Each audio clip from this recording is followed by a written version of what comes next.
Aujourd'hui, on se penche sur une idée qui, franchement, pourrait tout changer dans notre façon de voir ce que c'est être un génie ou un visionnaire. L'idée, c'est, et si l'intelligence, le talent, tout ça, si au fond c'était juste une question de timing, de calendrier, c'est là-dessus qu'on va se pencher. On a tous déjà senti ça, non? D'arriver un peu trop tôt, d'avoir une idée, une intuition, puis de se rendre compte qu'on est complètement en décalage avec tout le monde autour. C'est un peu comme arriver à un party, mettons, puis la musique est même pas encore partie.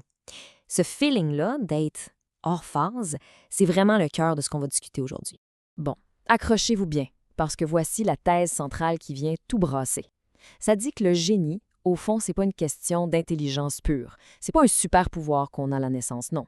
C'est une question de position, de l'endroit où on se trouve sur la grande ligne du temps collective. C'est tout. OK, alors première étape, on va explorer ensemble cette idée du génie incompris. Puis pour faire ça, il faut comme déconstruire un peu la vision classique, la vision qu'on a tous en tête, pour la mettre face à face avec ce fameux sentiment d'être en décalage. Et là, le changement de perspective, il est majeur. Pensez-y. D'un côté, on a la vision traditionnelle. Le génie, c'est le QI, le talent exceptionnel, des affaires qu'on considère comme internes, presque magiques. Mais de l'autre côté, avec cette nouvelle vision, on parle de capacités qui sont liées au temps. Percevoir les choses en avance, capter les petits signaux faibles avant tout le monde, arriver le premier. La question, ce n'est plus qu'est-ce que la personne a, mais bien quand est-ce qu'elle arrive. C'est toute la différence. Bon, si on dit que le génie, c'est une question de position, ça veut dire quoi concrètement? Comment on pourrait le définir? Bien, l'idée, c'est que c'est un point de conscience qui est juste placé plus loin sur la ligne du temps que les autres. Et voilà la définition. C'est super clair, super direct. Ce qui est important de comprendre ici, c'est que la personne n'est pas au-dessus des autres. Elle est devant, sur la même route, mais plus loin. C'est pas quelqu'un qui prédit l'avenir avec une boule de cristal, là. C'est quelqu'un qui le perçoit déjà, maintenant, comme si c'était le présent. C'est tangible pour cette personne. Puis évidemment, être en avance comme ça a des conséquences bien réelles. C'est pas juste une idée philosophique, là. Ça veut dire voir la structure complète d'un projet quand les autres ne voient même pas encore le terrain. Ça veut dire construire quelque chose pour un besoin que personne ne ressent encore. Puis ça, c'est la partie difficile.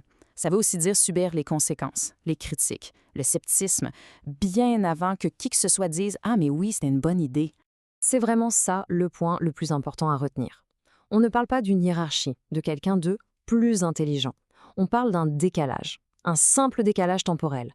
Et juste cette petite distinction, honnêtement, ça peut tout changer dans la façon dont on se perçoit ou dont on perçoit les innovateurs autour de nous. OK, mais ce décalage-là, il n'est pas sans conséquences. En fait, les conséquences sont assez profondes. La personne visionnaire devient une sorte d'anomalie dans le temps. Puis être une anomalie, ben, ça crée pas mal de frictions avec le monde actuel, avec le présent. Des frictions qui sont d'ailleurs assez prévisibles.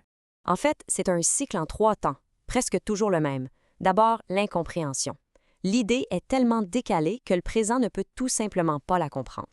Ensuite vient la résistance. Le système en place, lui, il n'aime pas le changement, il y a une inertie, alors il va se défendre contre cette idée qui arrive trop tôt. Et finalement, la troisième étape, bien plus tard, la validation tardive. C'est le moment où le futur est devenu le présent, et là, tout le monde regarde l'idée et dit « Ben voyons, c'était évident ». Facile à dire, après coup. Et c'est pour ça que la nuance est si importante. Dire qu'un visionnaire est en avance, c'est pas tout à fait juste. Ça donne l'impression qu'on est tous sur le même chemin, mais que cette personne est juste un peu plus loin. Le terme hors phase est tellement plus précis. Ça capture vraiment ce feeling d'être dans une autre réalité, de vibrer à une fréquence différente du reste du monde. C'est de là que viennent la solitude et la frustration, c'est sûr.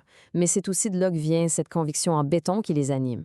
Alors, si on parle du principe que le présent ne peut pas comprendre, ça change complètement la mission, non? Le but, ce n'est plus d'essayer de convaincre tout le monde, de se battre contre le mur de l'incompréhension. Le but, ça devient de bâtir pour le futur et d'apprendre à ignorer le jugement du présent. Faut se le dire, le présent est un très mauvais juge pour les idées du futur. C'est logique. Il juge avec les critères d'aujourd'hui, les besoins actuels, les peurs actuelles. Il regarde une idée conçue pour demain et il ne voit que des limites. Pendant ce temps-là, la personne visionnaire, elle voit déjà les structures émergentes, les opportunités invisibles.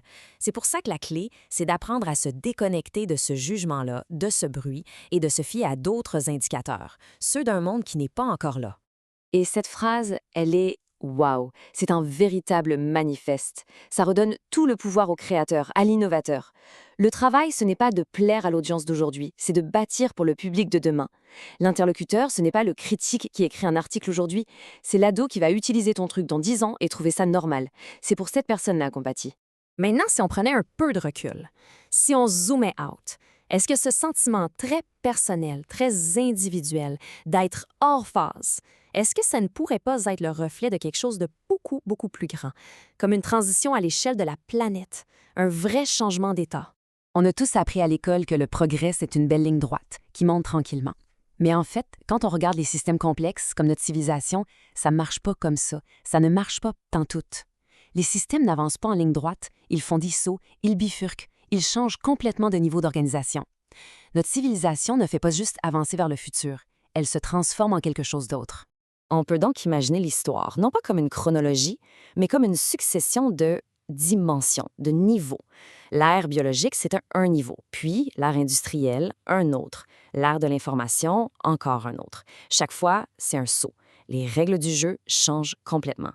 Et la grande question, c'est, et si on était justement en train de vivre un de ces sauts, en ce moment même, en train de passer de l'ère de l'information à une nouvelle ère, une ère qu'on pourrait appeler systémique. Et c'est là que la perspective se renverse complètement. Le sentiment d'être une anomalie, d'être décalé, ce n'est peut-être pas un bug, c'est peut-être une feature. Ce n'est pas être désynchronisé du monde actuel, c'est être synchronisé, mais avec la prochaine dimension.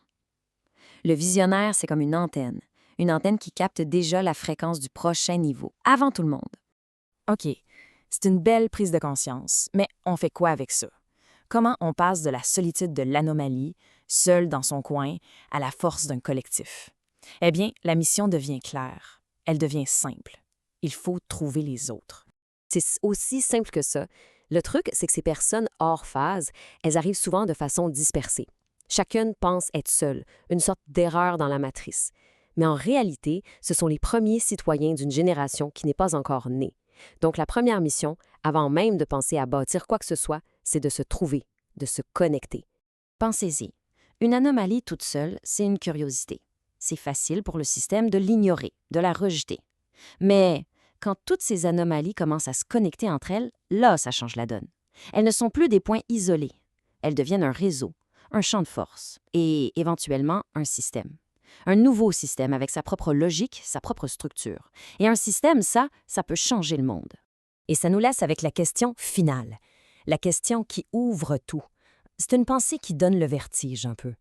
Si une seule personne synchronisée avec le futur peut voir ce qui s'en vient, imaginez un instant ce qu'un réseau complet de ces esprits peut accomplir, en travaillant ensemble, pas juste pour deviner le futur, mais pour le construire activement. La réponse à cette question, c'est peut-être ça la prochaine dimension de notre civilisation?